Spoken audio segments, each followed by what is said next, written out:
I believe that every child can learn, even if they come with multiple disabilities with that deafness, or they come and they are just deaf, but I think they all can learn somehow, some way.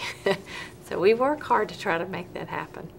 Why do you think that Granddad wanted to walk to a high hill? Why not low hill?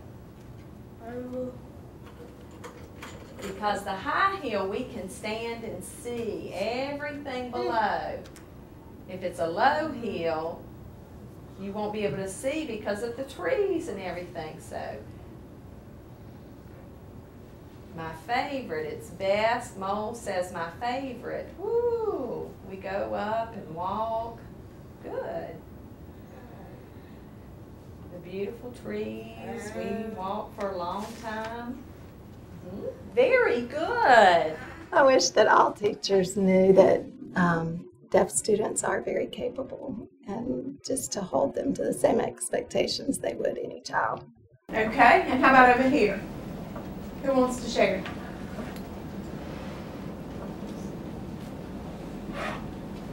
I think he's in the middle of nowhere and he's just having dreams. Any particular dreams?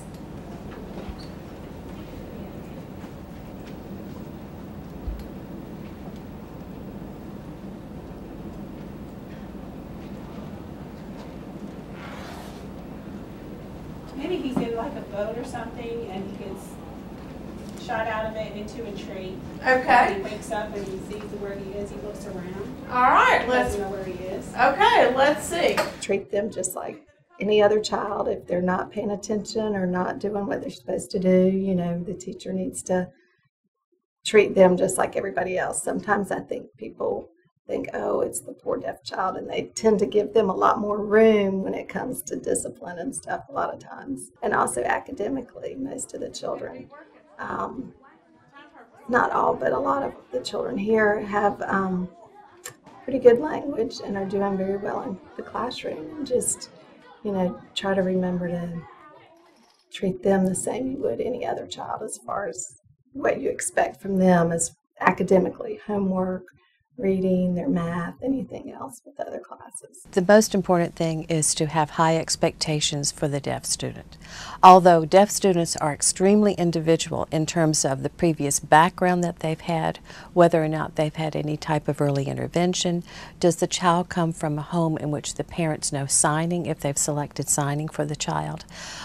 Does the child come from a background where English is not the child's home language? So there are many different factors that are involved in thinking about what's appropriate for a deaf student.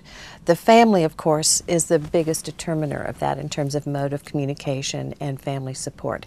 But I would say generally for a regular classroom teacher to have high expectations of a deaf student, but realize that deaf students enter schooling with different types of knowledge, different types of experiences.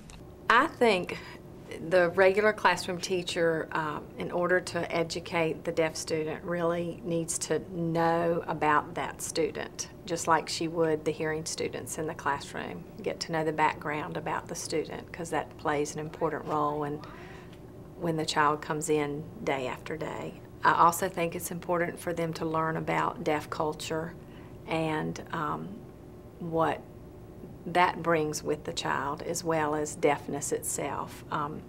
You know, how greatly deafness impacts the language with the deaf child. The regular teacher needs to learn about the mode of communication that child may use. Some of our students use American Sign Language, some use more Pidgin, but it would be important for them to understand that there is a difference. I would probably advise a regular classroom teacher to consult with the teacher of the deaf, who probably has the primary information about the student. I do think it's very important that the regular classroom teacher knows what are the child's interests.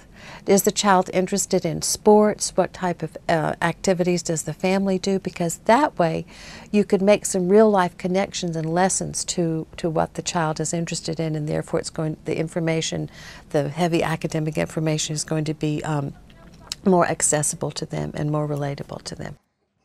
When I've taken sign language classes, a lot of the first things they did was kind of dispel a lot of the rumors people think about deaf people, that deaf people can't drive and they read Braille, or they think, they're just a lot of silly little things that oftentimes people don't know and don't realize.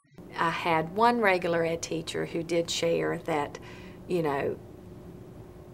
she didn't realize how, often profoundly deaf kids will make little noises.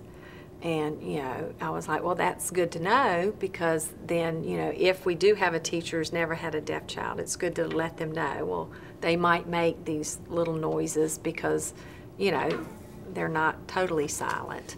Ask Ryan.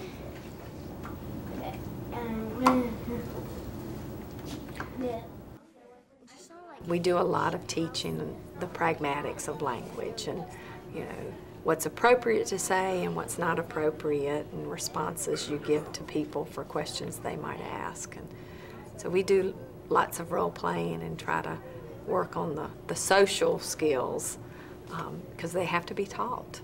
Some of the other factors are really learning the child as an individual.